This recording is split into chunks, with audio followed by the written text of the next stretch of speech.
Should I cover the spiral ham while cooking to prevent it from drying out? Hello, culinary explorers. Today, we're going to answer an age-old question about preparing spiral ham. Should I cover the spiral ham while cooking to prevent it from drying out?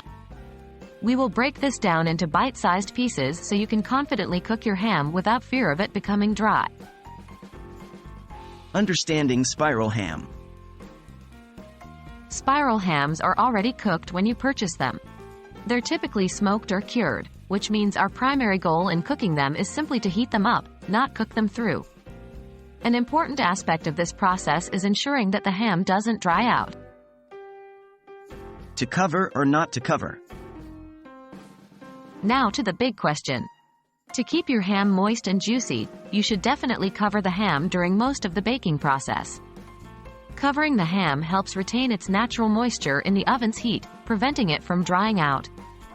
You can use aluminum foil or a roasting pan with a lid. Uncover for the final touch. But don't keep it covered for the entire cooking time. For the last 15 to 20 minutes, remove the cover. This will allow the exterior of the ham to caramelize and add a bit of that desirable crispy texture. If you're glazing your ham, this is the perfect time to apply it, allowing the heat to enhance the flavor. Other tips for moist ham.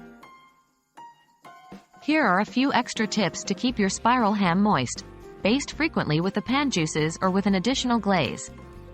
This keeps the exterior of the ham from drying out. Allow the ham to rest before slicing. This redistributes the juices within the ham, enhancing its overall moisture and flavor. That's it, folks. Remember, the key to a succulent spiral ham is to cover it for most of the cooking process, and then uncover it for the final stages. Add in regular basting and proper resting time, and you've got a recipe for success.